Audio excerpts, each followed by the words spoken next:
Greetings, peace, everyone. Shabbat shalom. Let me know if you can hear me. Let me know if you can see me. Let me know if we're coming through. And if we are coming through, put something in the chat. All right. I do see Ipaco Bahamas.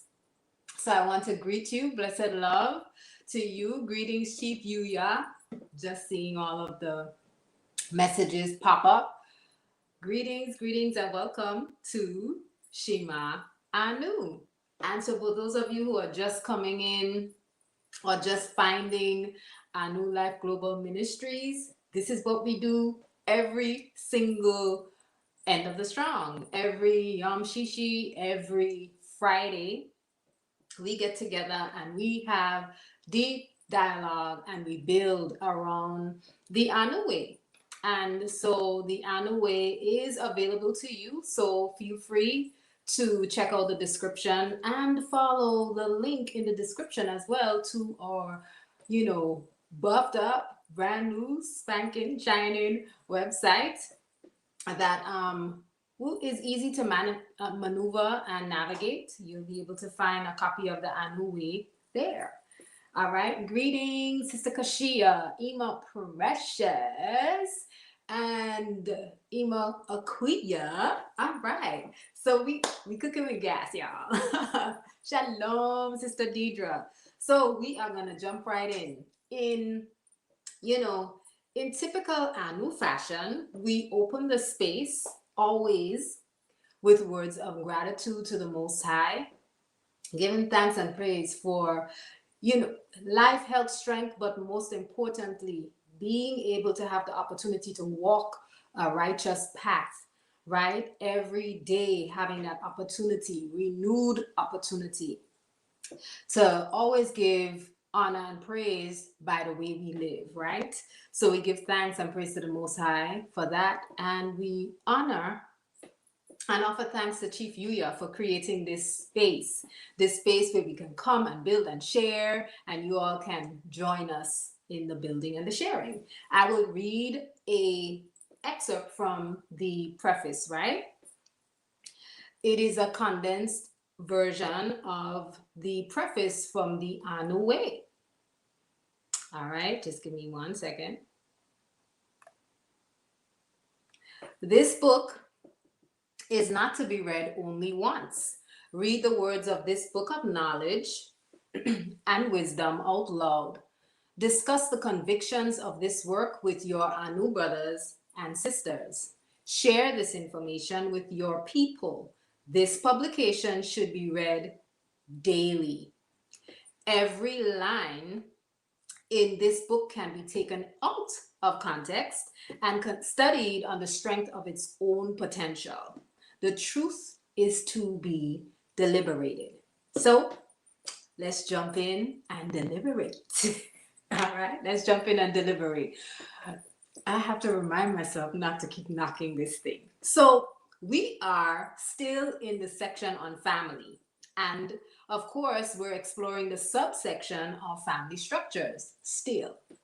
But that's a good thing, right? It's a good thing because we're all about family. Family is at the core of what Anu is about. And, I want to read the very full paragraph for you so that you know where we are if you're joining us and you're new to the structure of how things go. Anu members must be mated to hold positions of observable headship. Family breeds stability. Stability produces more stability. A man's job is to continue the raising up of his woman. If he's unable to perform that function within his home, he is unqualified to preach those qualities outside of it. All right, so this is what we're charged with today. We are charged with this sweet, short, brief, mega message, right? Those are my words to describe this phrase. And we're going to take it in pieces, chunk by chunk, sentence by sentence, and we're going to break it down. This is a short piece, so say everything that comes to mind, jump in the chat, speak your piece, speak the truth more importantly. And if you have questions, don't hold on to them. Ask those sensible questions, those relevant questions. Um, I wanted to, we're going to jump right in, right? It's almost like this is a public service announcement. I don't know who says it. It was stuck in my head today. But before we do, I want to say this. I was stuck on this first sentence for a very long time. I sat with it. I sat with this sentence for a good minute but then I realized, you know what? Your brain will get you in trouble. That brain. Oh my goodness. But with this, the first sentence, ANU members must be mated to hold positions of observable headship. I actually realized, I said to myself, this is pointing to the necessity for one to be mated.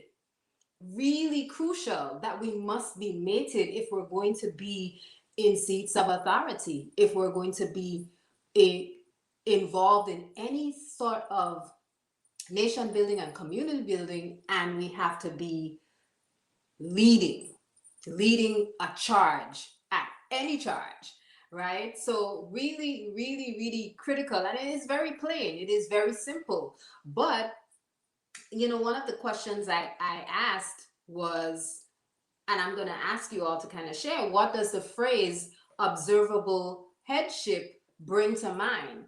Or what does it mean to you? So if as soon as you have an idea of, what you want to share, drop it in the chat. Even ask me a question if you like, and I'm here to answer. Chief's here, Sister Kashiya's here, Brother Antonio's in the space, Sister Naya, greetings. Everybody's just filing in, and it is great to see everybody's, name and your little icons. All right.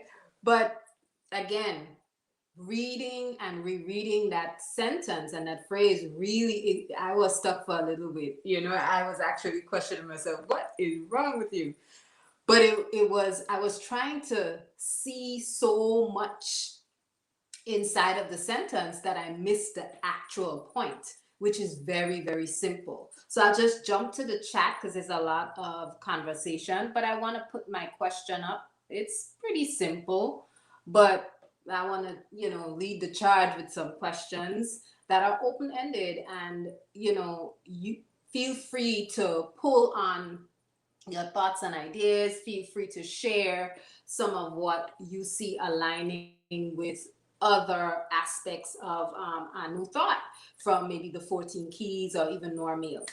Jump in and share. This is meant to be a lively discussion where we should all have our learning implements out, and we should be pulling and exchanging ideas and building. So, do that. Let me jump into the chat. Chief actually shares, in other words, don't play the video as background noise. Get your hands dirty in the sun. Exactly.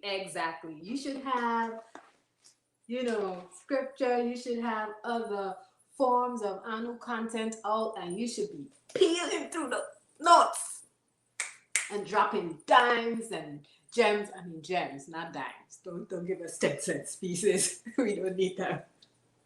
Oh my goodness.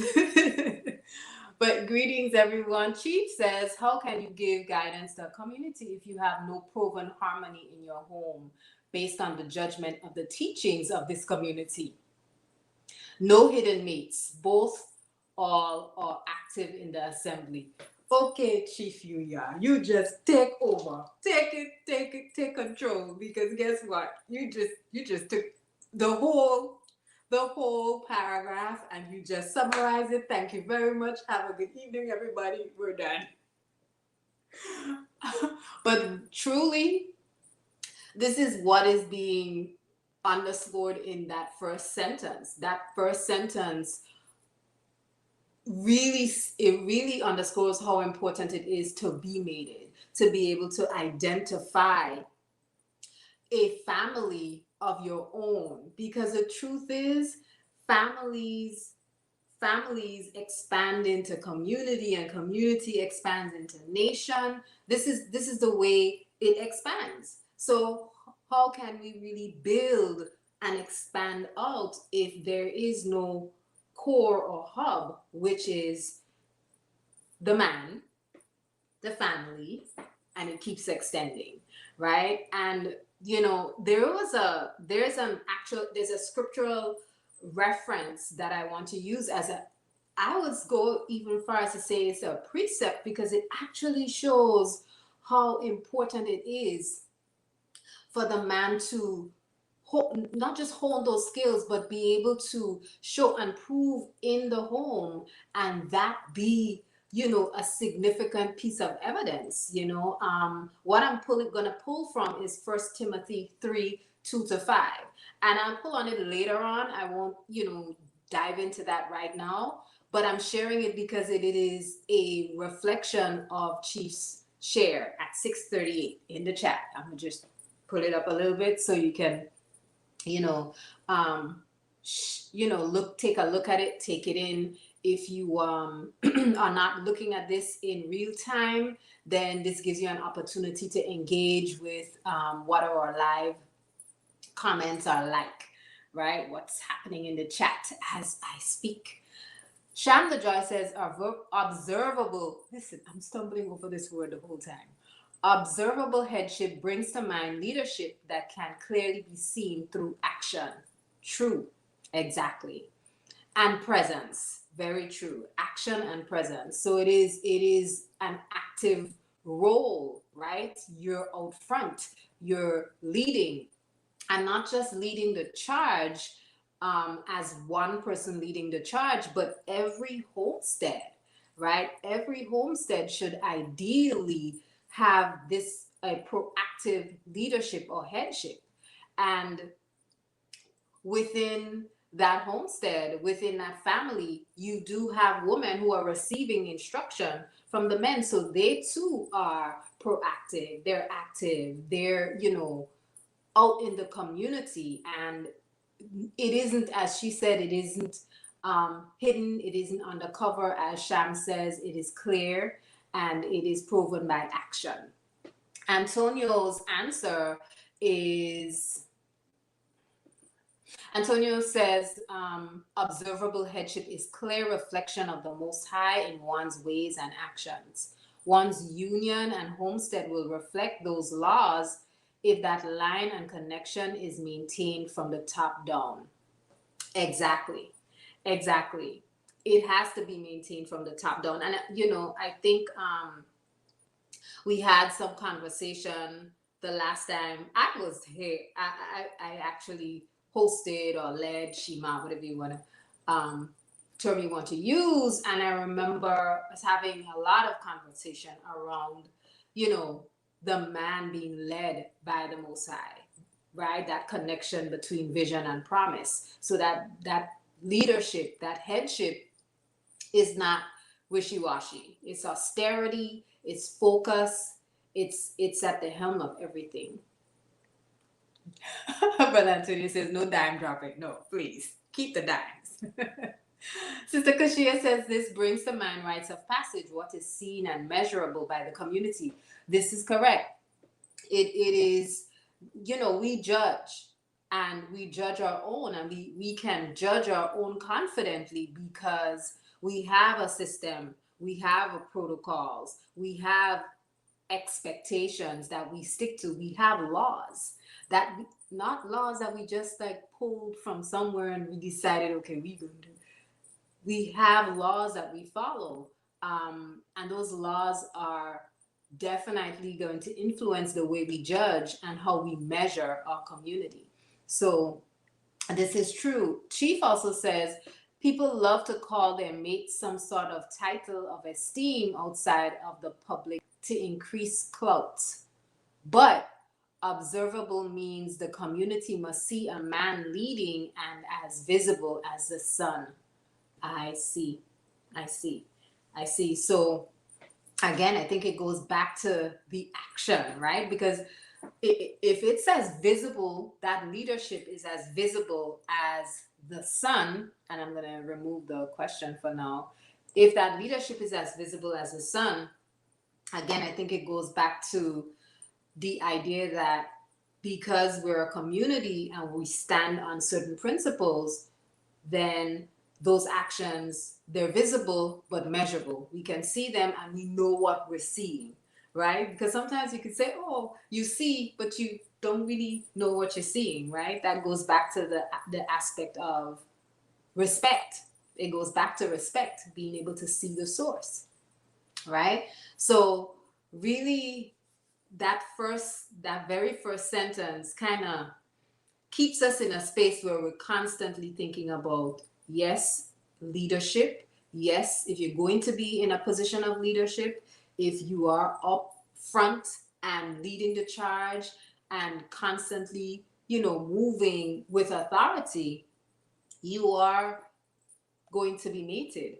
You are going to be mated because that movement and that authority you're given, you're given that authority so that you can pass it on, so that you can create lineages and extend, right? That's what patriarchy is, right? So it's really important to think about, again, how important this sentence, this first sentence or first line, I keep saying sentence, the first line really underscores that mateship and headship and clear observable headship they're in the same space. One can't function without the other. And in the past, many times I have heard Chief speak on, other aspects or other areas of the conscious community, so to speak, where you have people who are touted to be leaders, or they say, everyone says, okay, this is my leader, or I'm following them, but then when you really look at it, there is no evidence of family, there is no evidence of mating. And so if we're saying we're building a nation and there's an expansion that's happening, can't expand without family. You can't expand without mating. All right, those things are necessary. She says, how could a woman choose a man she cannot observe doing manly things? Then choices are made from internal agenda and fantasy. She would employ a masculine spirit to find this shadowed male. Whoa. And the inside of that statement, how could a woman choose a man she cannot observe doing manly works? If a man is not doing manly works, there's another section in the Anu Way that actually shows us that if a man is not doing manly works, then what actually happens is, this is not the exact words, but he kind of becomes effeminized because that masculine energy has no outlet. It has no space to express itself.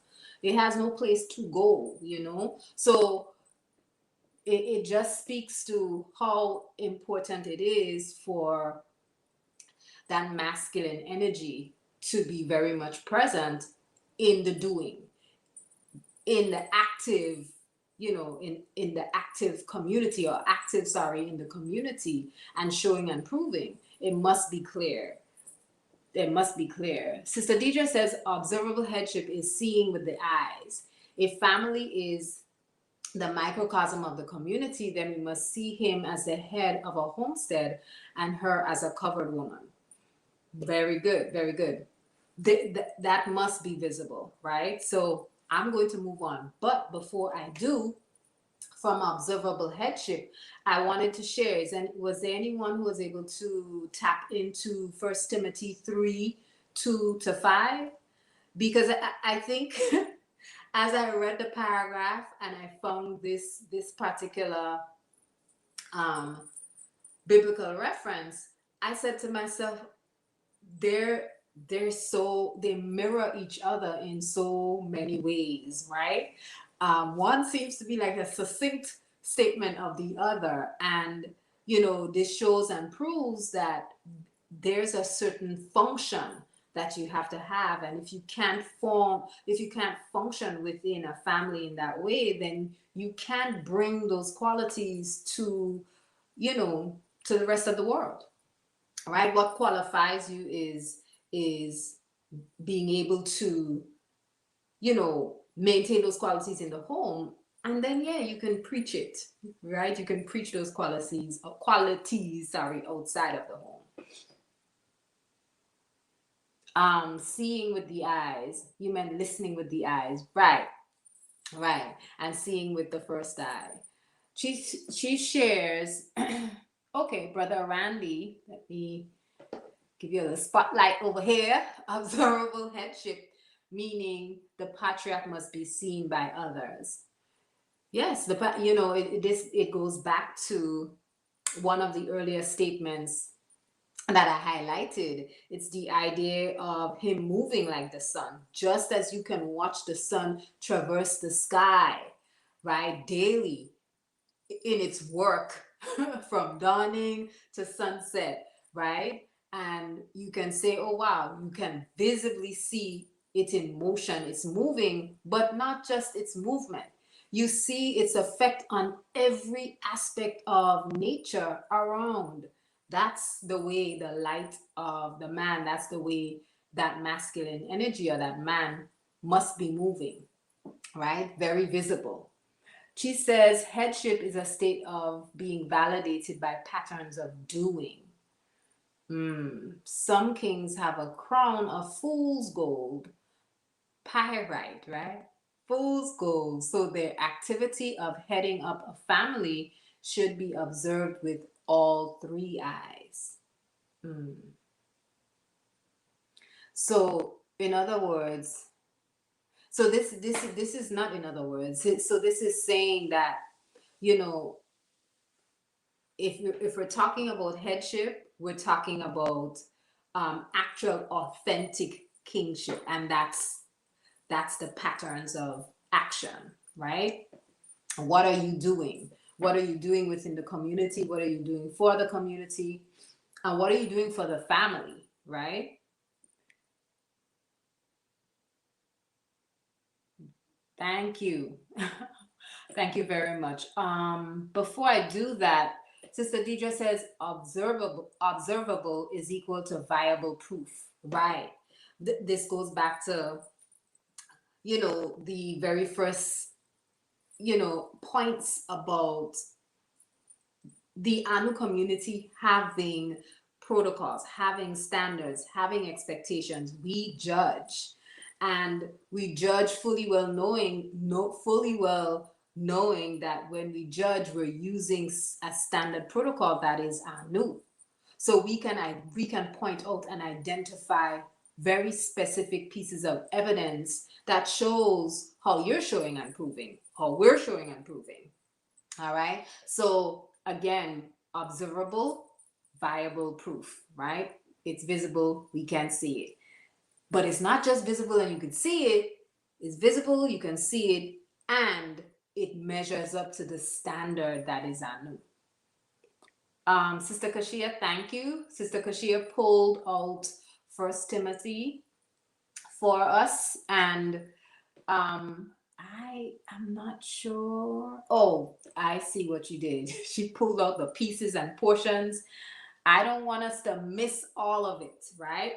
But she says, thank you very much. Now the overseer is to be above reproach. And, here in my version, I have an elder must be a man whose life is above reproach. And when you say reproach in this instance, we're talking about disappointment or disillusionment, right?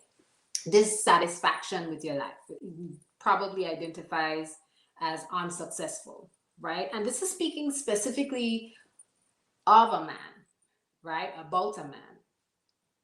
And so, the very first thing you see here is that idea of not being disappointed. He must be above reproach. This means, right? If you go back to some of the earlier points, Chief shares headship is a state of being validated by patterns of doing. right? That patterns of doing and accomplishing and success and being able to set goals and also fulfilling the promise or fulfilling the mission that was given to you, right? So there's no reproach. He's above reproach. He's above reproach. And he must be faithful to his wife. He must exercise self control, live wisely, and have a good reputation. So this goes back to what are the actions and what are the movements that are visible, right? And as Sister Deidre says, observable, viable proof. Okay. Um, I'm gonna come back to that. Thank you, Sister Kashiya. But Antonia says, very true, Chief Yuya, that internal fantasy is so dangerous. Masculine females can only really be around effeminate males. I'm sorry. Effeminate males who they attempt to bully into fitting that image they have in their brain. And this is true. It's funny. I was actually listening to you brought up that point, and it makes me remember. But Antonia, I was actually listening to an old session from Chief Speaks, and there was a young lady who called in, and she was actually sharing that she was having a problem with her mate. I think it was her mate, right? Or maybe they were not, mated, but common law marriage. I don't know if they use those terms anymore, but yeah, she was sharing that she was into the new content and listening to Chief, and she was trying to actually share it. She had a sibling who was into the information, and she got into it and tried to now pass it on or share it with her mate, and he did not seem to value it, right? And she called in, and she was having an issue with that, right? And Chief was actually able to show her. As I was listening, I kept saying to myself, but you have chosen, and the person you've chosen chose to live this way, right? So here you are. He chose to live a particular way. That was her choice, but she was doing exactly what you're saying, Brother Antonio. She created a fantasy in her head. She wanted to be able to mold and sculpt this man into what her new desires to explore. She whatever those new areas she wanted to explore, which at that time was some of that content from Anu Nation. I think it was Anu Nation and Chief Speaks, and she was having an issue. She was having a problem and could not come to understand why he would not be molded the way she wanted to. So there is that leaning on fantasy, and then you begin to take up the role, so to speak, and try to bully the men to fit into whatever that mold is that you would like them to fit into. And I mean, if they're a man, I cannot speak for men. I'm not a man, but I've heard many brothers here share, yeah, you can't. You're not going to be able to do that. And if it's a man, he will not actually fit into the mold, right? He's not going to do that. That instruction comes from the Most High. And so it's really important for us as women as well to understand our place, right?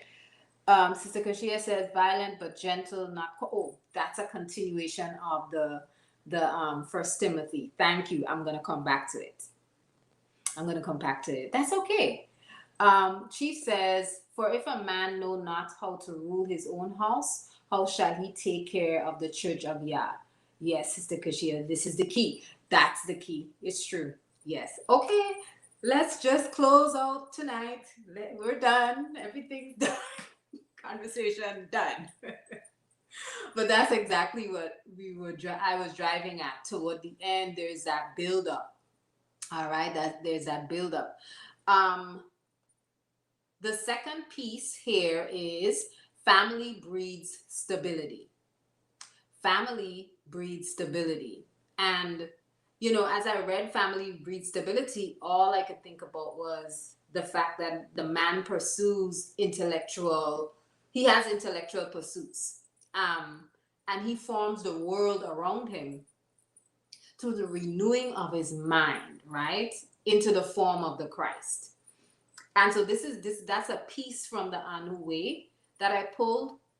But the more I kept reading Family Breed Stability, all I can think about was some of our conversations from our Anu Womb dialogue and bills in the evening last Friday, right? Because we spoke about the Jed, right? And we spoke about the Jed and its ability, its representation of what is standing, sturdy, and what is stable. And so if family breeds stability, then we have to go back to what is at the core of the family. Who is leading the charge? Where's the headship? And again, it's that man. So him engaging in those intellectual pursuits and constantly reforming the mind, that affects everyone else in the homestead. Because, and the following, there are two additional sentences that we're going to get into, and you see how important his pursuits are, because they in turn affect everyone else in the household, the woman, right? Or the woman. Sister Shanda Joy says, Toda for sharing that verse. Sister Kashiya, the only true peace can be attained through the headship of authority. This is true. It's the headship of authority. And, you see that line is being drawn between family and community over and over again. Precious Stephanie says, observable headship would mean when you see a mated Anu woman, you observe a representation of all that my mate is. That would be seen in words, spirits, deeds, KWK. All right. This is true. Your point here actually reminds me of another piece, another biblical reference that I pulled. And excuse me if I'm coming through it. I just keep seeing the connections between some of the Bible verses that help to underscore or act as precepts to a lot of what we're sharing and building on in the Shema. And it speaks to a bit here of that Titus 2 woman, right?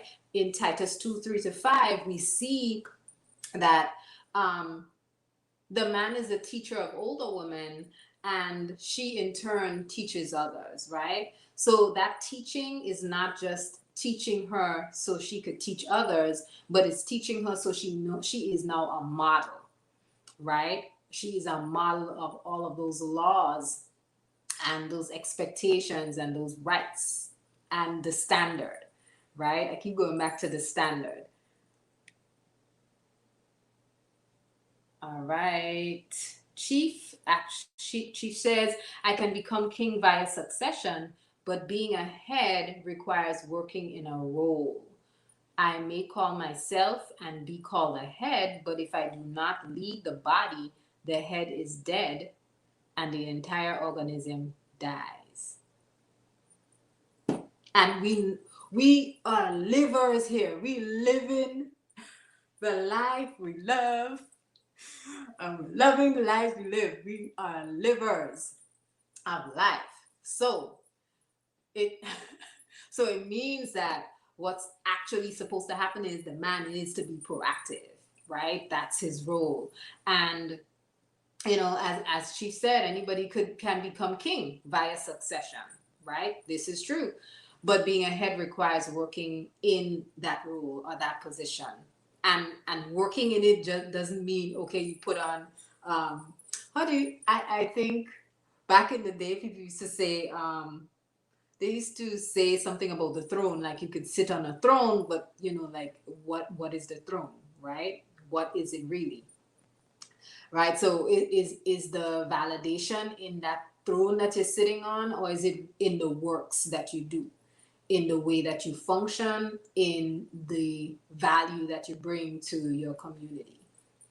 That's key. Ima Precious says the headship would also be presented or observed in all that the homestead produces through business, community, works, and especially their youth. Yes, definitely. We haven't even touched on it, but definitely in all aspects. All aspects. It goes back to Chief's point about the fact that if the head isn't doing what it's supposed to do and isn't functioning in its role, then it's dead, and then the entire organism dies, right?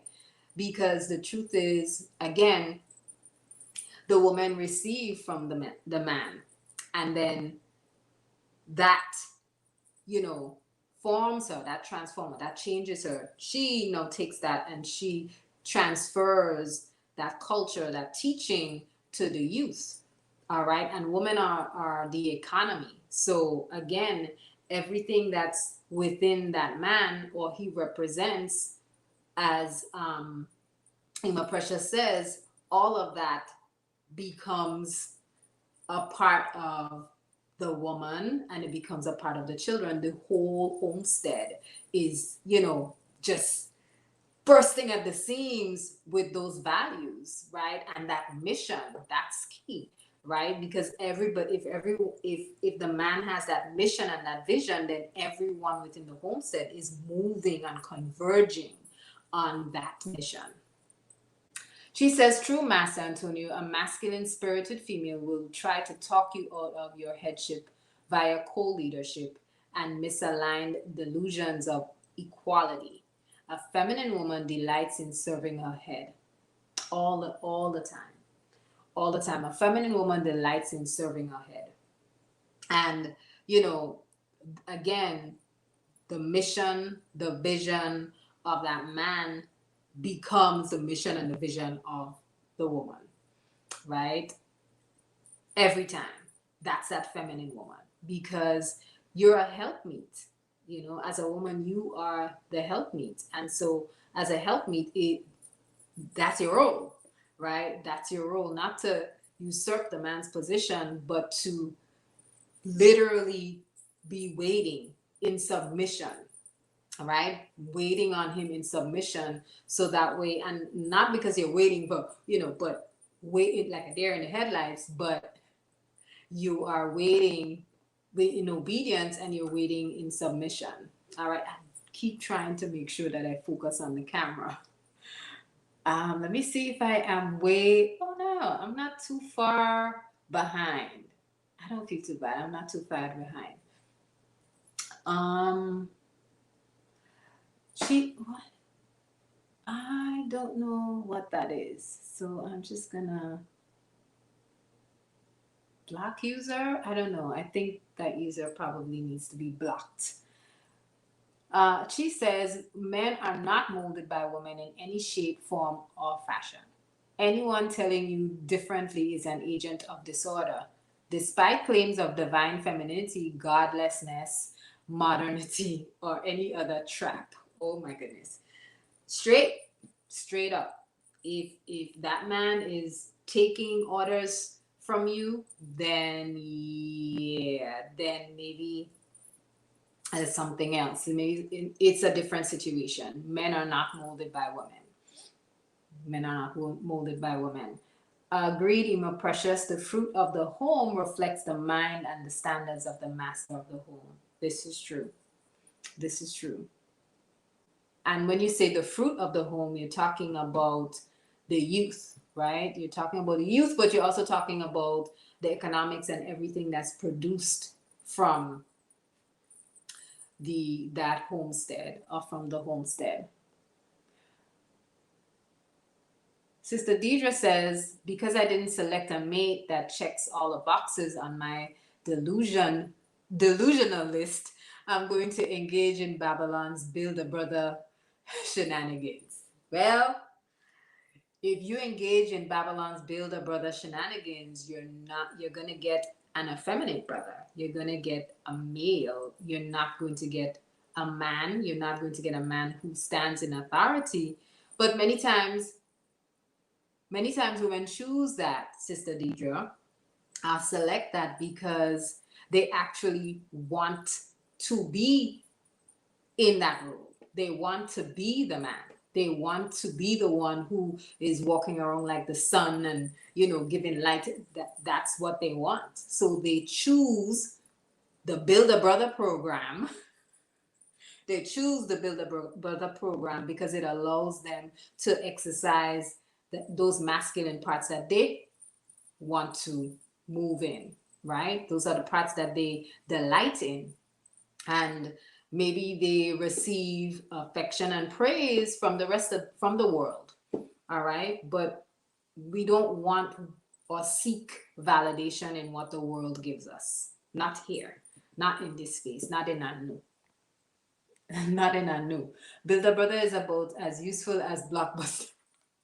Right. It is. Yeah. It's not even around anymore. I don't even, yeah, Blockbuster. Build a Brother is equal to Frankenstein building, who is reviled by society monster who will one day kill him. Hmm.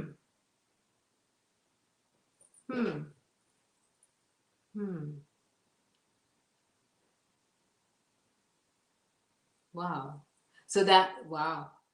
That's that's deep. And you make the statement and my mind immediately goes to noir male, because every time we start talking about the way the society has molded or created, like a false concept of what the normal man should be or what a man should be, like it always turns around to be at the it always turns around to be the key reason why family is falling apart, the key reason why our society is falling apart, right? It's always good to actually go through noir male and actually come across the truth. Like when you're reading it, you see Chief breaks down how that what is the norm has been turned to something else. It is that Builder Brother. It's a Frankenstein.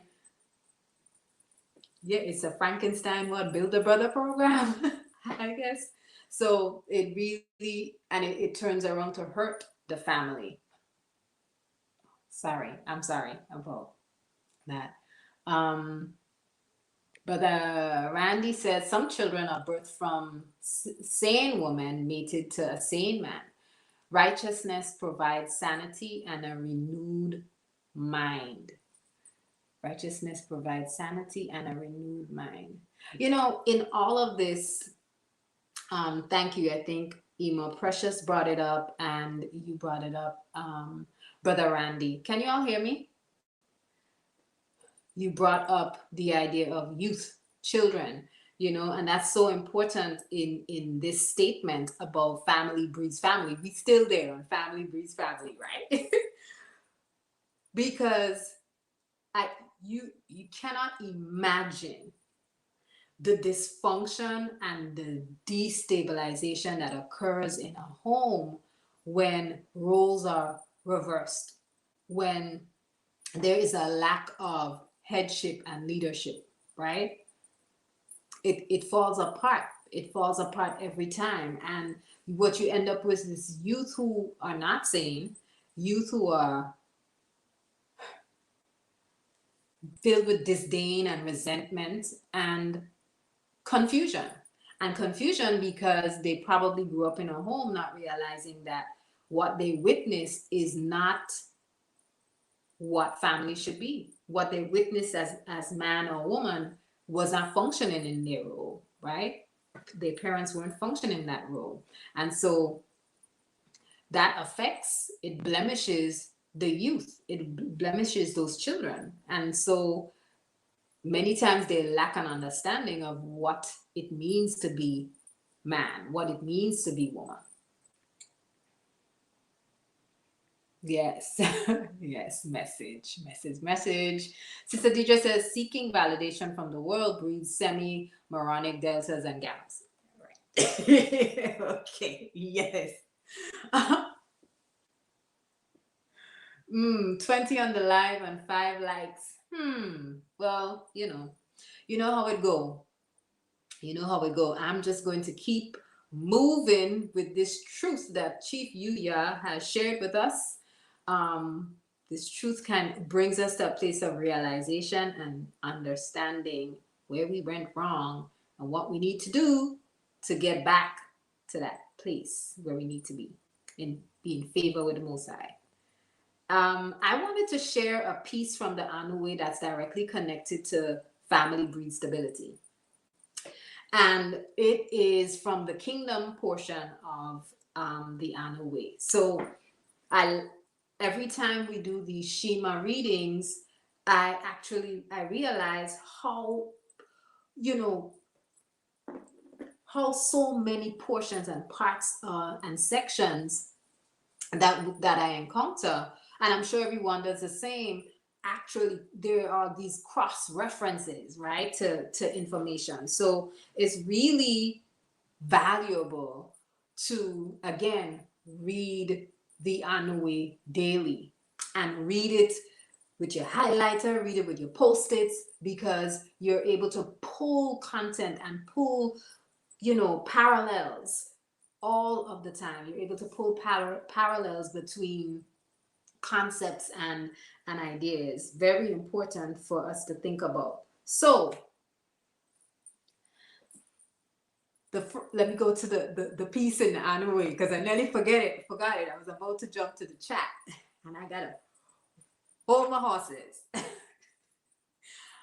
The piece that I pulled and I wanted to talk about just a little bit before we move on is, as Anu, we are not looking for stability and glorification in what the secular design urges us to, right? So we're not building the Frankenstein man. We're not, seeking validation from the outside world as, or from the world rather, not the outside world, the world, as Sister Deidre says, because we recognize that the greatest merit is in the ability to root and move with a call of reformation. And that reformation is actually, it's renewing the mind. And the renewing of the mind, it's connected with the Anu way. The Anu way is that solution, right?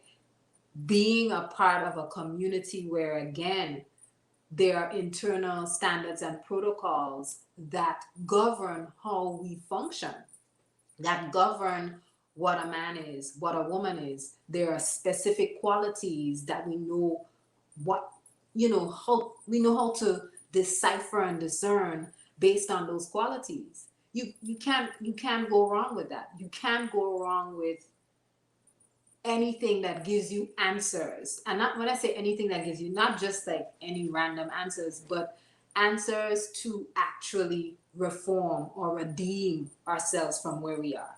Because if the world is giving us Frankenstein men, and if the world is giving us the green light as women to create Frankenstein men and usurp their position and take over, then I don't want the world. I don't want to be of the world. Right? I don't want to select the world because it's a secular design. And if the design was created to take me further and further away from the righteous path, right? It's taking me away from being a follower of the way. So really crucial to think about. Greetings, Sister Arlene, Safta Arlene, pardon. Greetings, Safta Arlene. Chief Yuya says, we blame the monster but forget that he was a victim of a cruel, mad scientist playing God. Doesn't matter. Get the torches and pitchforks and hunt him down. Play God and prepare to be sacrificed. Oh my goodness. This is true. This is true. We forget that he was a victim of a cruel, mad scientist. And this is what we're seeing right now. Right? This is what we're seeing right now. And, this is not to say, like we're victims or whatever. It isn't. But we have a hand in the creating. We have a hand in the creation itself. And then we want to turn around and not be accountable for the fact that we created what we see in front of us. You know, so loud and clear. Okay. Oh, did I chip out? I'm sorry. Was there a disconnect of some sort? Unless I asked if I can be seen and heard. I'm not sure. Was there? Please let me know in the chat if my audio and my visual are consistent, because I think I saw a couple people saying yes, no, I can be heard, and I wasn't sure if I'm not sure if everything is smooth. All right. She says Adama and Hawa were exiled from the best part of their mind, abuse they because they abused, they reversed roles. It's that serious. Because that was because, not B3 abuse, because I was like, what am I reading? Because they reversed roles. It's that serious. When we see what we most know as Adam and Eve in the garden, one of the things that this was, some of this was broken down in Bereshit. One of the things we see is Eve taking instruction from the serpent and delegating and deciding, well, this is what we're going to do, right? So roles reversed. You not taking instruction, you giving instruction. Wrong. Trust me, that is a one-way ticket to being banished. Now, go till the soil. Go get yourself a pitchfork and till the soil. That's how you're gonna, earn your bread. That's how you're gonna be able to eat. It is very serious, and it brings me to another biblical reference, and that other biblical reference is Proverbs 31. Like you hear people talking about Proverbs 31 all the time, the Proverbs 31 woman. And here you have a mother actually explaining to a son, I think it was King Lemuel, explaining to a son, these are the attributes and these are the mannerisms that a woman must have. And that's the woman that you marry. And nowhere in that list did I see anything about, like take over, run a mutiny, give the man instruction, try to mold him in the ways that you want to, and, you become the head of the house. Like those things are not present, right? The truth is, I'll bring it back to the Adama and Hawa. Adam was the one given the role of being curator and steward of the garden, and it was not Eve, it was not Hawa. So in that alone, you have to say, or you have to question, well, why didn't he fulfill his role? Why didn't he step up and fulfill his role? But at the same time, and I can hear it, I can hear many people saying that. The question though is, why wasn't submission important to Hawa? Right? Why wasn't submission important? Because if submission were at the forefront of her functioning, then she would have been functioning as helpmeet and not decided to go against what was law, right? So there's just so much tied into all of these statements. And when we think about family breeds stability, we're gonna always have to go back to. But I think I see Chief Yuya is underscoring here. It's that leadership that rests on the shoulder of the man, right? And I'm saying it's the submission that rests on the shoulder of the woman. You pull back. Pull back. Sister Kashiya says, as Anu, we are not looking for stability and glorification. Thank you for sharing that. This is This is the reference that I was pulling because I was, thank you so much. Right. Oh my goodness. Isn't this wonderful? See, we all engaged. Everybody's pulling and dropping gems. Don't drop dimes. All right. We want dimes. Dimes is of the world. Thank you very much, Sister Kashiya. Brother Antonio says the serpent also gave Hawa the green light to eat the fruit.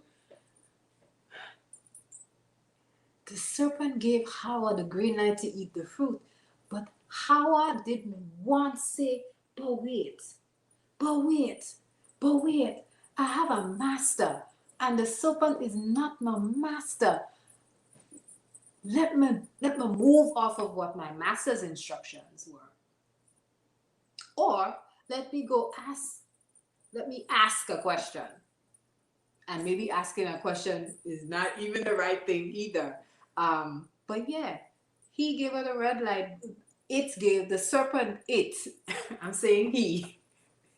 But the serpent gave her the red light. But even, Hawa knew what she was doing. It almost reminds me of when, I think we discussed it a little bit earlier on.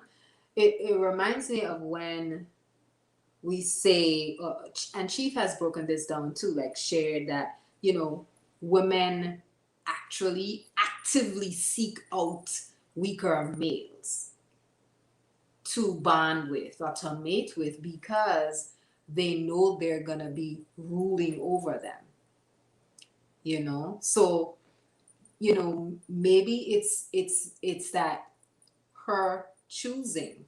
And it's not just being influenced by the serpent. You're choosing.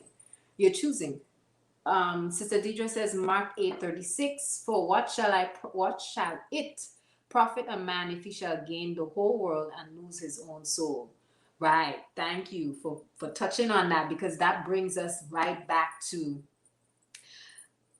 not seeking and looking for stability and glorification of the secular design. Right. That's in the Anu way. So you can't go wrong with the Anu way as the phone. Where's my? Can't find it. It's probably. Oh my goodness! But you can't go wrong with the instructions from the Anu way, because it's literally constantly pulling us back to embracing the ways on the laws of the Most High and rejecting the world. Right? And the world is, rejecting the world, rejecting the secular design. That's the world. Okay, Sister Kashiya says, I asked. Whoa, I am talking up a storm with y'all, and I completely forgot. Yes, I did ask previously. Thank you very much. I appreciate that. I appreciate that. I was worried a little bit. Sister Shamla Joy says, one-way ticket to hell. Yes, indeed. I know, I think I'm a little behind, but I'm all caught up now. She says the reptilian bloodlines are still giving instructions to eat under the guise of empowerment. Ooh. This keeps the people of the world in servitude. Light of the head still being disrupted by talking reptiles. I see. So the disruptor is still there, speaking to women, saying, come catch this knowledge of good and evil. Come catch this. Come, let me show you the truth. Come over here. And there's still, she says not everybody, but there's still that ongoing connection between the Hawa of this age and the serpent, or the reptilian force that gave her the green light, right, to eat of the fruits. Deidre says Hawa was supposed to be along for the ride, but no, she needed to see what it was like to fly the plane, but be colorblind at the same time, and just ain't made to have wings. Well, crash and burn, baby. Crash and burn, because that's what's going to happen when you try to take over. Steering wheel, that's not yours. All right, so I'm gonna move on because everybody's getting quiet in the chat. Stability, next. Stability produces more stability. But before I go on, I actually wanted to ask the question, how does family breed stability? Right? How does family breed stability? What are some of your ideas? What are some of the things that you're thinking right now? Go. What are some of the ways that family breeds stability? And while you jump in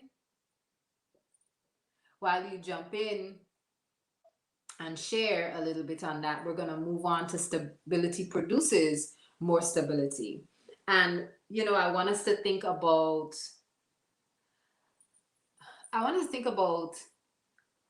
the way when we talk about being able to judge in our community, that's a part of it's a extension of what's actually happening in the family. So there's a level of judgment that happens in the family, but there's validation there too. So inside of a family, that's where we receive our very first validation. So, you know, as I read stability produces more stability, I realized that no, if family breeds stability, and in that core or in that space, we find that breeds stability, and inside of that righteous homestead, we seek validation, and those validations are based upon the law of the Most High, then only thing that can be produced and reproduced and reproduced from that family is what is righteous. And what is righteous is stable because it sits on a sound foundation, right? Sits on a sound foundation. And as Ima Precious said much earlier, you know, whatever it is that man has, he is passing on. He's passing on to the woman and the youth, and they are representations of all of that active force. All right, not in those words exactly, but they're a representation of all of that active force. So they're a representation of stability as well. They're a representation of the validation of who they are and what they are. So we have, please, if you are tuning in and you are, this is your first time here at SHEMA Anu, welcome. We normally go live at 6:30 every Friday. So, you know, if you are watching, come on into the chat, ask questions, and engage with our community. You are welcome to do so. She says, people forget that the serpent actually had a bloodline that ended up on Noah's Ark in the form of a wife. Oh my goodness. Hold on. Wait.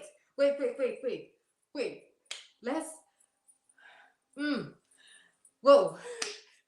I got excited. I just got totally beside myself. I'm so sorry. Seraph Reptile is still here and offering hell over heaven. Oh my goodness. I have so many questions around that, and because you know, I can't speak on it, but the statement alone just blew my mind, because the phrase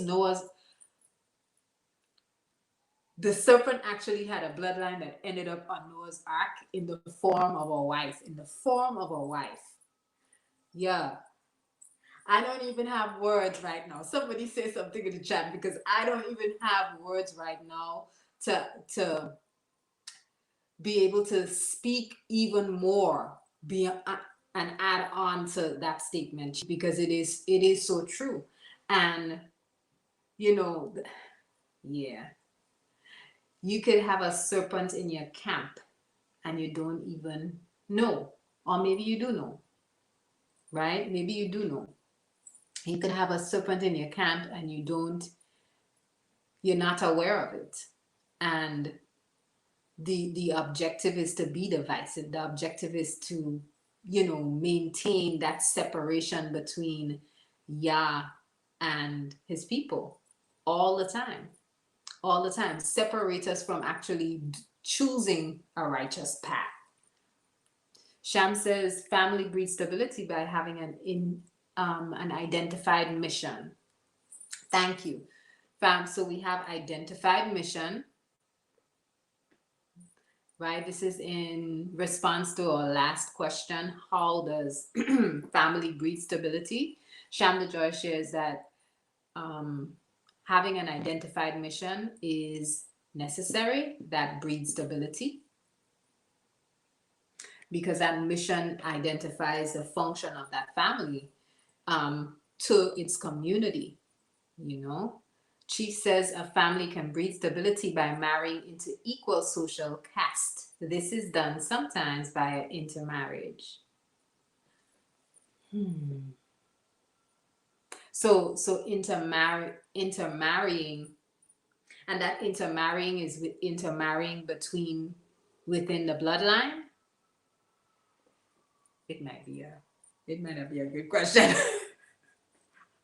But I'm wondering if it's that references to intermarriage within the bloodline and marrying into equal social caste.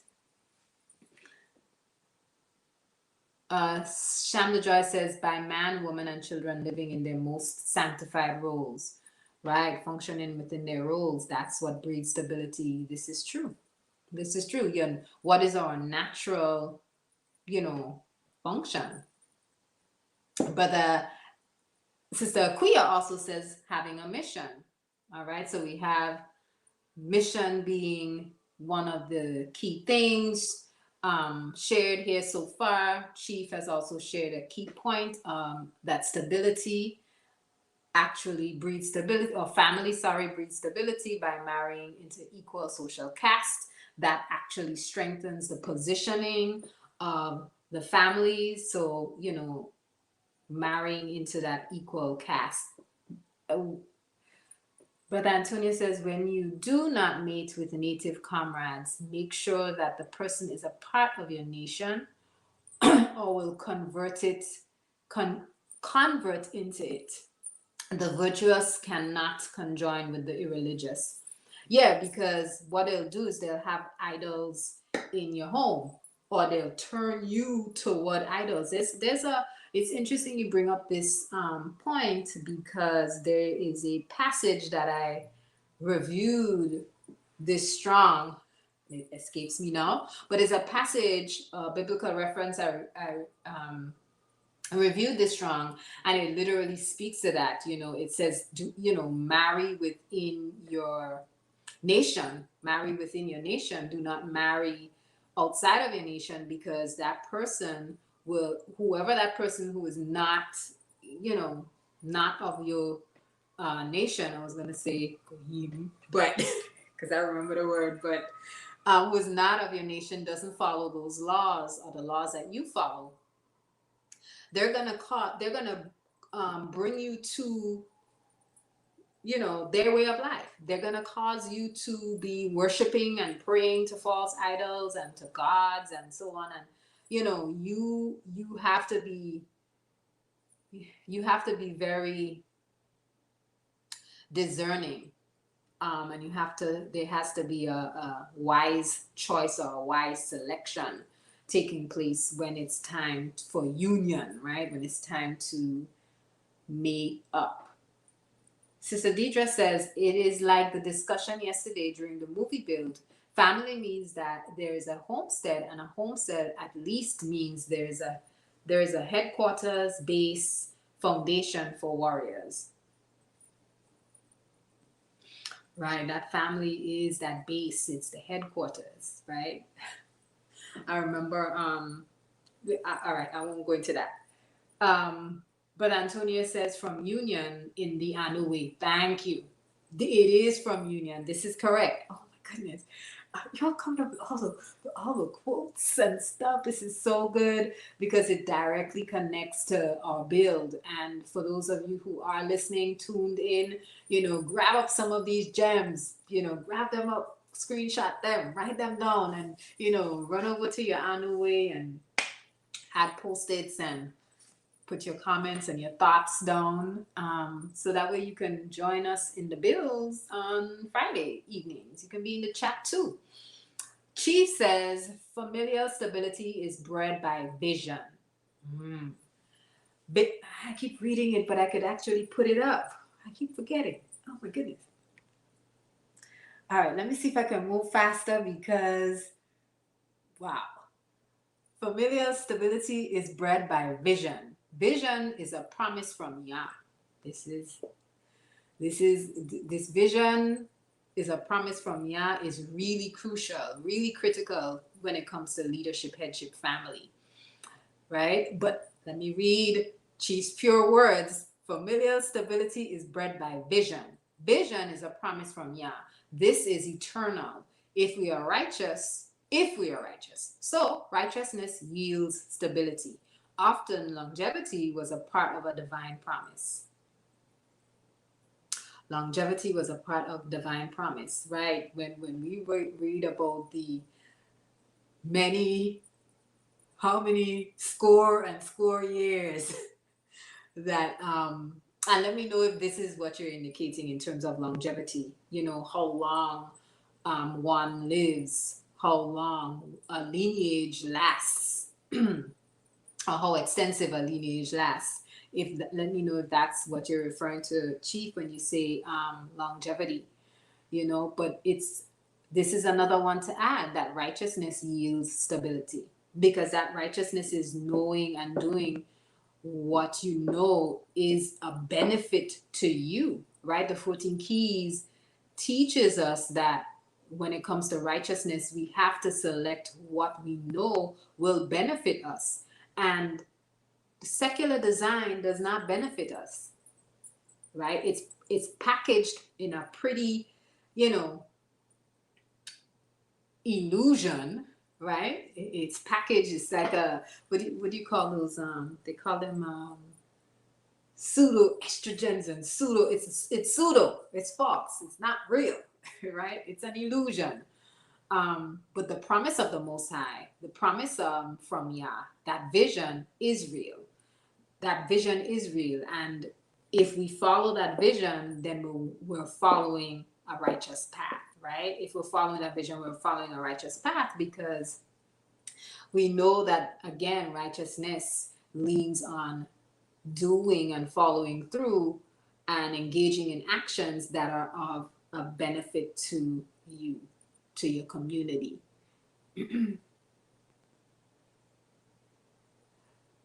Ima Precious. Sister Deidre's, your mind's blown. Sister Deidre, you got to tell us what's blowing your mind right now, please. What is blowing your mind? Because I don't know. I see 3 exploding heads down there. I can't help it. It's funny. We're going to get ready to wrap up soon. It is 7:43. This was great, but I have to finish actually reading through the paragraph. Can you imagine? Such a short paragraph can be extended to so much deliberation, right? Because again, the truth is to be deliberating. And we have warrior scholars in the chat right here. Just like I'm looking at all the warrior scholars, everybody's just boom, dropping gems. And you know, Chief is leading the charge. Always. Ema Precious. Family, man, woman, and children, sun, moon, and stars, along with knowledge, wisdom, and understanding. The whole Trinity is foundational. Without it, all is unstable and will show cracks and crumble. Oh gosh. Cracks and crumble. Cracks and crumble. And the water gets in the cracks and start to expand the cracks, and then the cracks. Oh my gosh, the cracks just, they ruin the foundation. But if you don't have that Holy Trinity, you really don't have foundation. This is true. This is true. That is another response to what breeds family. So all of these concepts and ideas are not concepts and ideas, but are actual truths, right? So those of you who are listening or rewatching this video, a lot of what is being shared are not just ideas. These are actionable steps toward creating stability in your life. Actual steps, for real. Anu way is a solution. Watch. Sister Deidre says, the venom from the Nakash has been with us since the fall. Oh, yes, it has been. It has been. Chief brings another answer. Stability is found in land ownership. There you birth and bury your own, but self-reliance is fathomable. Stability requires solid soil to balance on. Yes, land ownership. Land ownership is crucial. It's crucial. You know, you're creating generational wealth. You're creating generational stability. You know, when you have land that you own and you can identify that this is where you can move or go to. But even the idea of land ownership, I'm sorry, I just kind of jump from one statement to the next, but I'm jumping. Even the idea of land ownership brings me to the thought about the last year's instability of in the secular world, right? And I say instability of the secular world and in the secular world, and many were fleeing. Many were trying to find places to go and be, to move away from, with the hub of, you know, that thing. But if you don't have land, you don't have a rendezvous spot. If you don't own land, you cannot guarantee that your family or those who are in your community can move to a safe space or a safer space, can move to a place where there's distance between you and the secular world. So that land ownership, thank you for sharing, Chief, is crucial to stability as well. And again, you brought it back to the idea of solid soil, right? Stability requires solid soil to balance on. So actual, and these are again actionable items that we all can embrace. She says, yes, marrying into bloodline, that is cousins marrying cousins. Okay, so this is in response to the previous question I asked, which was connected to the marrying, intermarriage. Yeah, the word intermarriage. This ensures marital support, same values, and inheritance stays in the family. Very common outside of the Anglosphere. Right, this is true. Thank you. Thank you for sharing that. So that stability, Chief kind of further explains, marrying into the bloodlines keeps the inheritance and those land pieces of land and so on that you own. It stays in the family. It doesn't, nobody's gonna ship it out, sell it out for, a bottle and some beads or whatever. It's gonna stay in the family. And it also supports the same values. This is what's important about being a part of Anu. This goes back to the very beginning when we talked about viable proof, right? I'm going to go back to Deidre's point about viable proof, what's observable. Going back to Chi's point, and everybody else kind of underscored that it's the action, it's what's visible, it's what's seen.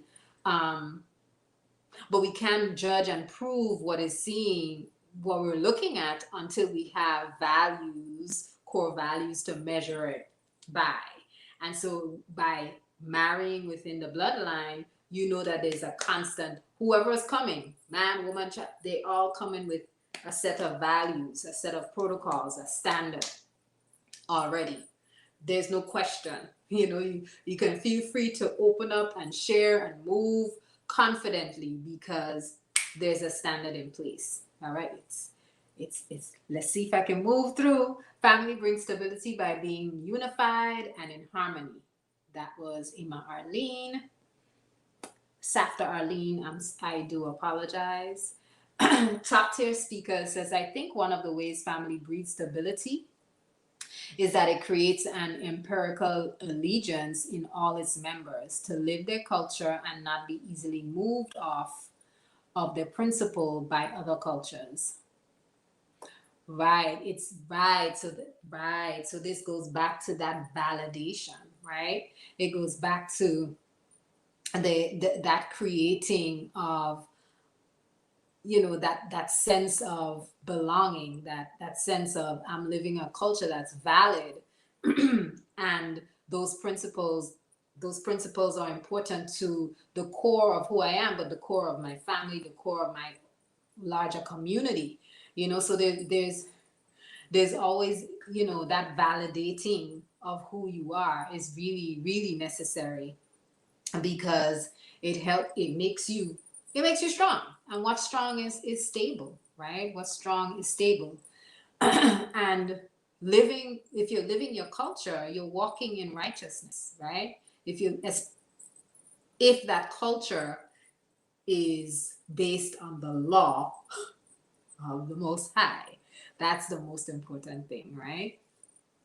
Thank you for all the shares and the engagement. I really appreciate all of the dialogue and the conversation we're having. I can't pause it. I can't stop it.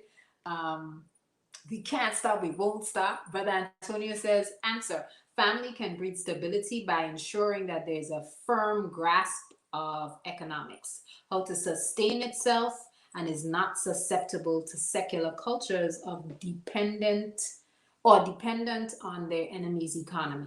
Right. So that's that building internal business, and it goes back to the networking. Well, not goes back, because I didn't mention networking, but networking or collective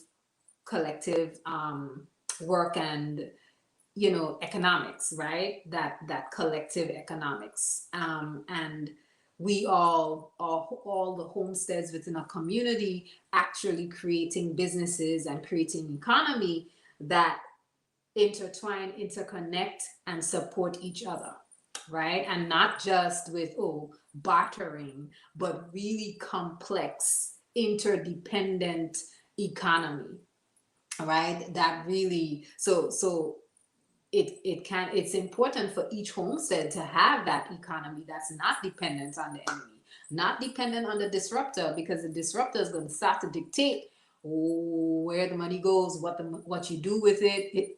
And if that's the case, then all for naught. It's all for naught. There has to be a separation, right? It has to be a separation. So that idea, or having a firm grasp of economics, that knowledge and applied knowledge, right? That wisdom, and then that understanding of economics is very important, is an important key. The serpent bloodline on the ark. Okay, I don't know what that was in response to. She says, response, yes, longevity. That was since 7:44. Oh my goodness, I'm 10 minutes behind. I am so sorry. I apologize. Let's keep it moving. I am behind. I am really behind. She says, yes, the longevity of a lineage and pervasiveness of one's offspring. As for Ishmael, I have heard you. Behold, I will bless him. He shall become the father of 12 princes. Yes, so the longevity of a lineage and pervasiveness of one's offspring. I see. So not just, a person's personal extended life, but lineage. Thank you. Sister Kashiya says, I think family breeds stability because it brings order and established hierarchy, a complete unit. Right, right. That order and that hierarchy is important. Now, that order goes back to Ima, Ima Sequoia's point, when it comes to living a culture that is established, right? All right, so we're moving on to the second to last the last statements, right? Because we spoke about family breeding stability. We also spoke about stability producing more stability. I think all of our conversation for the last 10 minutes and your responses are actually underscoring how stability produces more stability. The economics, the idea of following righteous law and living righteously, the idea of having mission, vision, and following that vision or that promise from the Most High. All of these things, that's the way family breeds stability, but it is also the way that stability tends to exponentially multiply stability. It just brings for more. All right, so we're gonna move to the last statement, right? Last sentence, or the sentence before the last. A man's job is to continue the raising up of his woman. And if you're familiar with Proverbs 31, I think I shared it earlier. After reading that statement, that's one of the things that I thought of immediately. There's a woman. There are certain qualities, required qualities that a woman should have, and there are certain ways that she should function and must function. This is I outlined in Proverbs 31. Titus 2, which I shared or referenced earlier, actually shows us how a man's job is to continue raising up a woman, right? It shows you how that man continues in the role or function of a father, right? And not necessarily a father figure, but of a father, because that father would have been that woman's covering, or that young woman's covering, for many years. Can you all see me and hear me? Let me know in the chat, just so that I make sure I'm not talking to myself after a while. The chat is not live anymore. It's time to go, I think. But I'm just gonna move through these very quickly. But again, it shows that a man is like, his job is to continue, as I said before, the role of what a father figure or a father would have been for a woman. So very critical for him to again have these intellectual pursuits, and for him to be not in the world, but expanding himself and going out and doing, and not like sitting in the home. This speaks to his learning and his growth, and how that learning and growth transfers to the woman even after she leaves her father's home. That transfers to the woman continuously, right? So Titus 2:3-5 actually reads, likewise, teach the older women to be reverent in the way they live, not to be slanderers or addicted to much wine. I'm going to jump to 4. Then they can urge the younger women to love their husbands and children, to be self-controlled and pure, to be busy at home, to be kind, and to be subject to their husbands. To be subject to their husbands, right? To be subject, to be submissive to their husbands, right? To be helpmeets to their husbands, to, focus on his mission, right?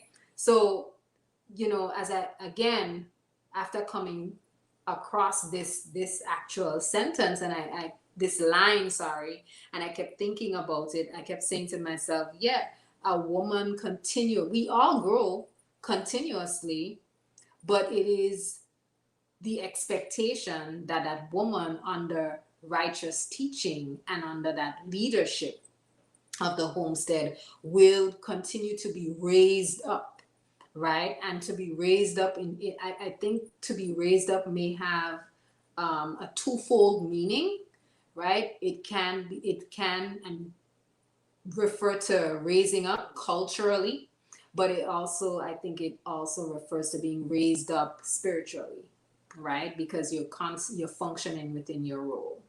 So I don't have any more questions, but if there's anybody who wants to jump in and share their own, deliberation on this piece of the paragraph, please feel free to do so. But I'm going to move to the latter part of the paragraph and close off. And the ending line is, if he is unable to perform that function within his home, he is unqualified to preach those qualities outside of it. All right, so if he's unable to perform that function of raising up a woman, or continuing to raise up his woman, and to create stability in the home, and to create family, and to, be a leader who has observable headship, right? Those actions, their movements can be seen and is recognized by the community. That's important. But again, it goes back to the idea of him functioning within his homestead in one way, and being able to be verified by the community, and be able to function outside of his homestead and be considered viable, be considered approved, right? Or what is the phrase people use? To show and prove. So he has shown and proven that, yeah, he is qualified to preach.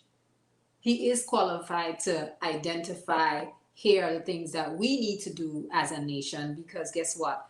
I have been able to do that and establish that within my family, within my home. And this piece actually ties back to the end portion of the 1 Timothy 3:2-5, because it distinctively says here that an elder man must be a man whose life is above reproach. And toward the end, excuse me, sorry. Toward the end, it says he must manage his own family well, having children who respect and obey him. For if a man cannot manage his own household, how can he take care of Yah's church?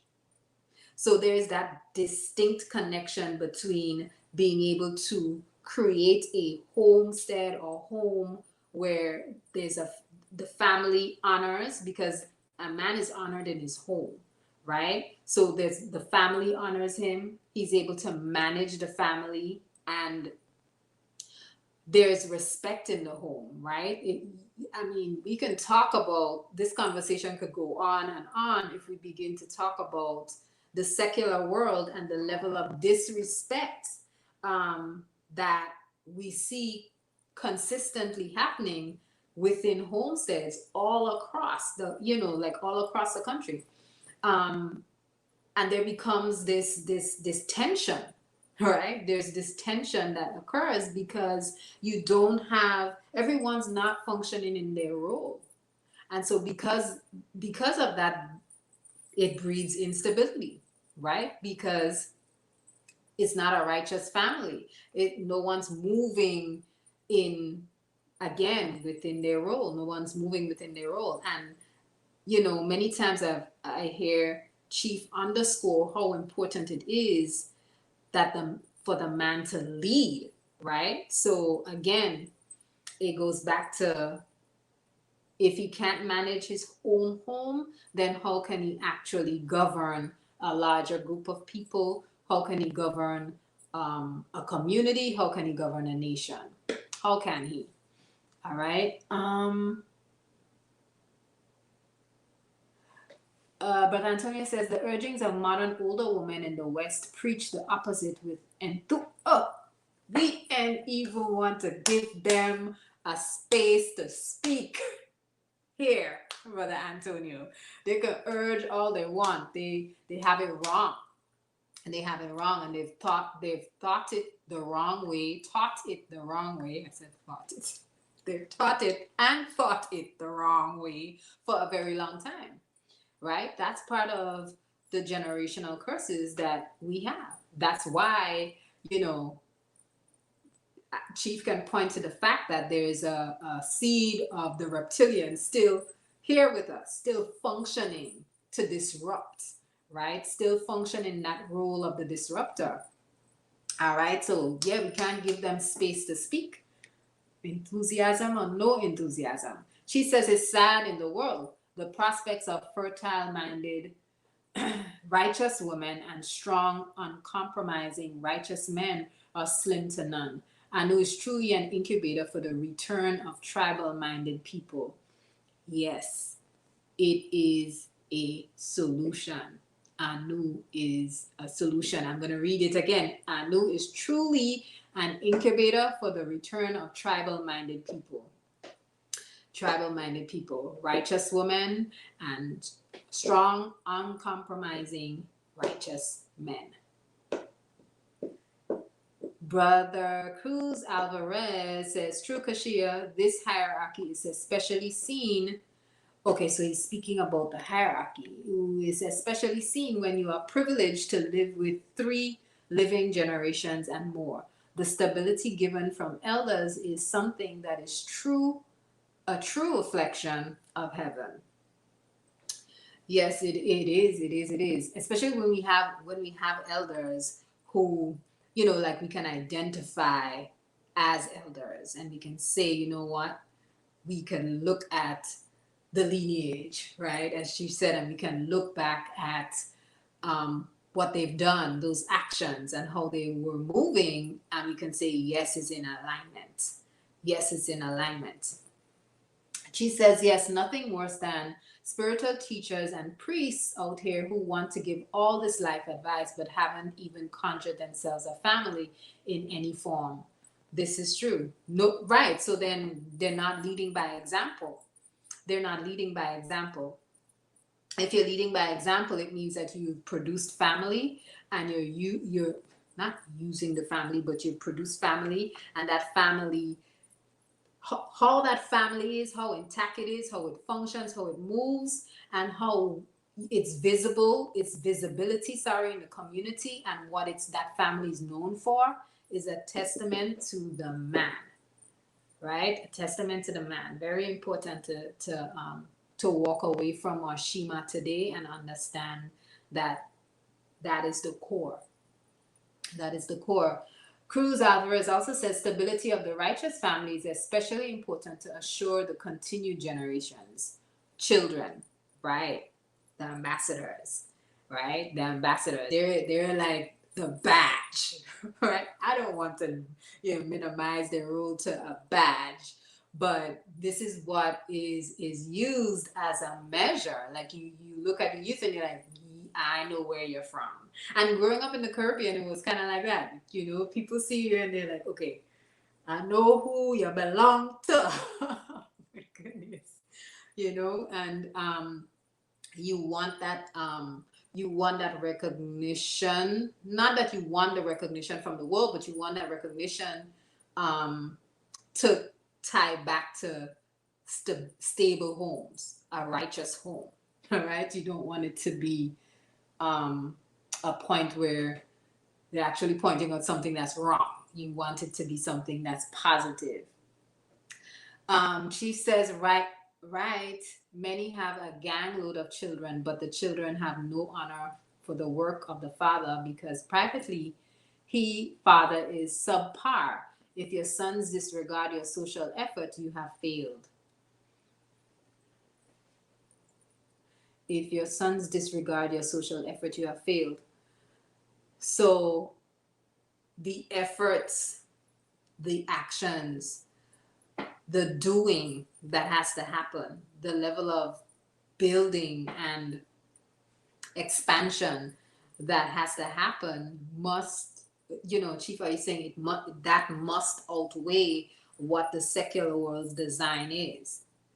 It must be that culture that's created in the home must be far above what is presented by the world, right? Because that's the only way that respect will be there, right? And maybe it's not. Maybe there's something else that I'm missing. But if that father is subpar to what is the social, what is the secular design, I'm going to go back to the secular design, what is being given by the world, then it means that there's instability there. There's something missing from that formula. you know, and maybe not, maybe the formula is intact. However, the chat, maybe the youth's minds, eyes are not, you know, I don't know. Maybe the culture was, you know, misconstrued. Maybe they don't have a clear understanding, or they weren't given a clear understanding of the mission. What, you know, like what could be that missing part of the formula? And then I'll close. And then, because I said that over 20 minutes ago. But Antonio says, now you said it right the first time. They thought it was the wrong, right? They thought it was the wrong way. That's right. That's right. She says, consider when Abel was murdered when Seth was born. Adoma now said he is redeemed, the father. Adoma now said he is redeemed. Are you missing a piece? Is there a piece that I'm missing from the father, Chief? So he said, consider when Abel was murdered when Seth was born. Adoma now said he is redeemed. What do you mean? Some males preach loud outside, but families. Okay, okay. Some males preach loud outside, but families know the real them. They have no honor at home because there's no respect to be had. The son should be about the father's business, as was the Messiah. Right, right. That focus, you know, so many times, and I'll speak from a woman's perspective, right? Like so many times I have heard women, you know, like in years gone by, because I don't surround myself with those women anymore. But you know, like you hear women speak disrespectfully, disrespectfully, about men and their journey and their lives. There is no, you know, when you say, Chief, there's no honor in the home, so they'll talk, they'll talk the talk, but the walk is different. And you know, I have seen it where, to save face, the woman will say certain things, or they'll have a certain conversation in public that's very different, right? They'll honor them or respect them publicly, but in the home or privately, there's that ongoing level of disrespect or dishonor, right? And again, maybe it's from resentment, maybe it's from, you know, as you're saying, they preach loud in the public, but at home it's a different case. So there's a split of sorts, right? There's a inauthenticity of, you know, that showing up one way for the public, but very different privately. She says, yes, a piece was missing. Brother Antonio says, no continuation of the vision. If the vision is not transmitted to the children, they will not emulate what they don't see dripping off of their patriarch, no matter how much preaching or work is done. I see. Right. Right. So no matter what, that man stands and walks in his authority. He walks in that authority. He's given that authority, and he has to move in it, function in it, and use it. And if he doesn't function in it, you know, I'm going to go back to a point I think I made earlier, which is, you know, that if a man does not utilize that masculine part, right? If a male doesn't utilize that masculine part and expresses, and, you know, he's not actively involved in fulfilling his mission, what will happen is he'll become a distorted version of a man.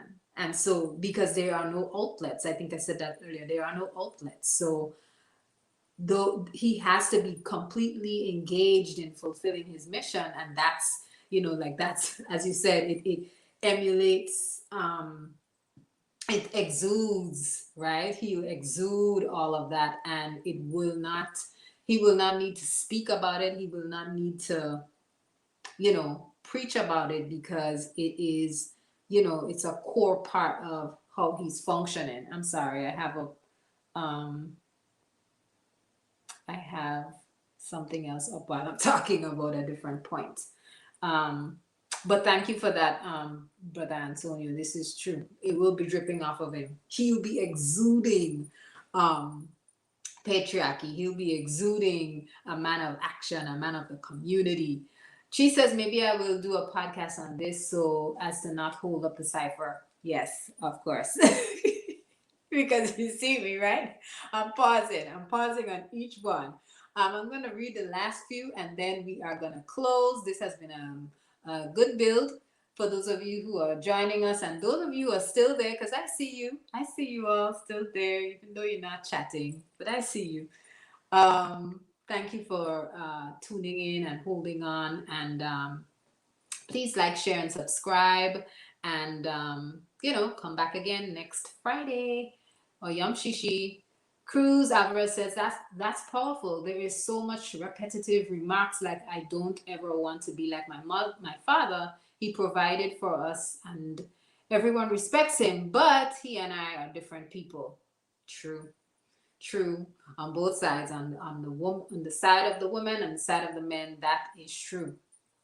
She says my job is to extend the patriarchal line and vision secreted into my sons. If I am unable to do that, then I have severed the line of righteousness.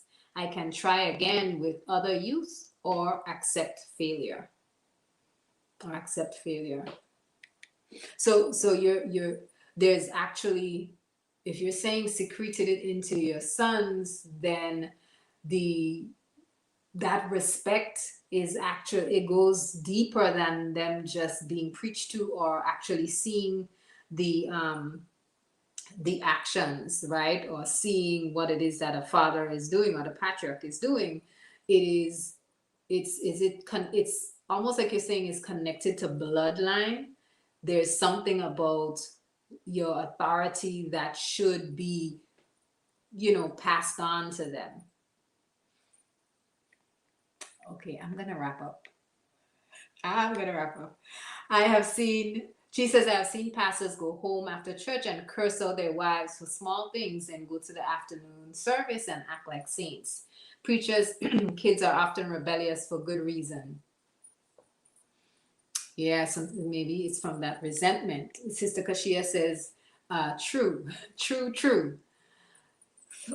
So for our last piece, what is the point of marriage if for children? What is the point of children if not, what is the point of marriage if not for children?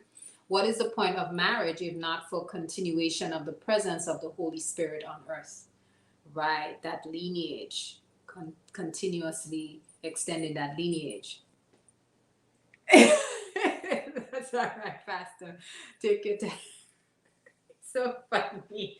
Okay, I'm wrapping up. I know I'm asking questions during my wrap up. I'm so,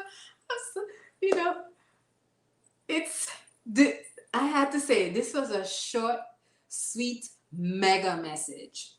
And there was just so much wrapped up in there. And I'm just going to, close out for now. It was wonderful building with you all. If you enjoyed our conversation, our build this evening, with all of the ANU members who came in and showed their faces and dropped a gem or two, give thanks. But if you enjoy these builds, if you enjoy the conversation and the dialogue and the cross-referencing and the volume of material that Chief has shared with us, please like, share, and subscribe. Head on over to anulifeglobal.org and register to become a part of ANU. The orientation process is ongoing. You have to be sponsored, but again, it's open. Registration is open and ongoing. Also, check out the pages that include a couple of new ideas. We have a new newsletter that actually pulls you to engage on our social media platforms, Instagram and Facebook alike. So please, head on over to the website, look around and engage, maybe even purchase a book or two to add to your collection and expand your knowledge and thinking. Enjoy your Sabbath, and we'll see you for our next Shema Anu. Peace, everyone. Peace, peace, peace.